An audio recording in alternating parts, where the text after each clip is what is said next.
சிவாய நம. தகடன ஆடையன் சாக்கியன் மாக்கற் சடவரையன் மகள் தனந்தாக்கக் குழைந்ததின் தோழர் வண்கம்பர் செம்பொன் திகழ்தரு மேனியிற் செங்கல் எறிந்து சிவபுரத்துப் புகழ்தரப் புக்கவன் ஊர்ச்சங்க மங்கை புவனியிலே. அனைவருக்கும் வணக்கம். இறைவனை வழிபடும் முறைகள் எதுவாயினும் அதிலுள்ள அன்பிற்கு மட்டுமே இறைவன் ஆட்படுகிறான் என்பதற்கு சாக்கிய நாயனாரின் வரலாறு சான்றாக அமைந்துள்ளது. அதை பற்றி இப்பதிவில் காண்போம். தொண்டை மண்டலம் காஞ்சிபுரத்தில் உள்ள திருச்சங்கமங்கை என்னும் ஊரில் பிறந்தவர் சாக்கியர். இவர் வேளாளக்குடியைச் சார்ந்தவர். காஞ்சிபுரத்தில் பௌத்த மதம் மேலோங்கி இருந்த காலம் அது. அம்மத கொள்கைகளில் ஈர்க்கப்பட்டு மதம் மாறியவர்களுள் சாக்கியரும் ஒருவர். இவருடைய இயற்பெயர் தெரியவில்லை.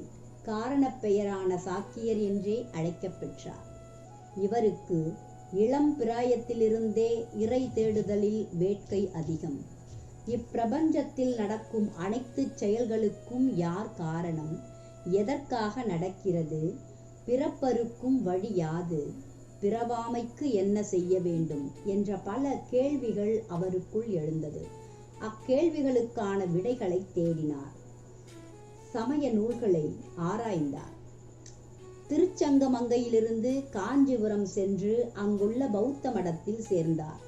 பௌத்த நூல்களை ஆராய்ந்ததில் அவர் கேள்விகளுக்கான விடைகள் கிடைக்கவில்லை. சைவ சமய நூல்களை படிக்கலானார்.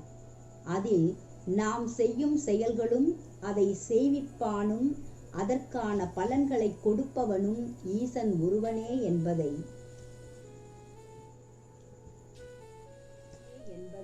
சைவ சமயம் உணர்த்தியது. ஈசன் திருவடியை தொழுவது மட்டுமே பிறவிப்பிணி தீர்க்கும் மருந்து என்பதை அறிந்து உணர்ந்தார். அதற்காக தம் கோலத்தை மாற்றிக்கொள்ளவில்லை. சாக்கிய கோலத்திலேயே இறைவனை வழிபடலானார். இங்கே ஞான மார்க்கம் மட்டுமே முக்கியம் என்பதை நன்குணர்ந்தார். அடையாளங்களுக்கு அப்பாற்பட்டவன் இறைவன் என்பதே உண்மை. உள்ளுக்குள் உண்மையை உணர்ந்தவனுக்கு புறத்தோற்றத்தை பற்றிய கவலை இல்லை. ஒருமுறை வெட்ட வெளியில் உருவத்திற்கும்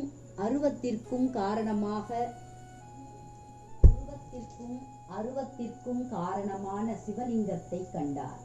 அச்சிவலிங்கத்தை காணும் போது திருமாலும் பிரமனும் காண முடியாத அரணாரை செந்தழலாய் கண்டார். உள்ளுக்குள் இறையை உணர்ந்தார். அன்பு மீதூர இறைக்கு ஏதாகிலும் தர வேண்டும் என்று தோன்றியது.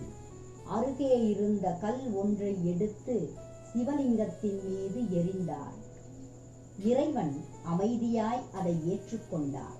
சாக்கியர் பரவசமானார். இனிமேல் தினமும் உணவு உண்பதற்கு முன் இறைவன் மீது கல்லை எறிந்துவிட்டு உண்பது என்று முடிவு செய்தார். அன்றிலிருந்து தினமும் வெட்ட வெளியில் உள்ள சிவலிங்கத்தின் மீது கல்லெறிந்துவிட்டு உண்பது வழக்கமானது. சாக்கியர் தினமும் சிவலிங்கத்தின் மீது கல்லெறிவது சிறு குழந்தை தம் அளவிலா அன்பை பிஞ்சு விரலால் பெற்றோரை அடித்தும் கன்னத்தை கிள்ளியும் விளையாடுவதைப் போல இருந்தது.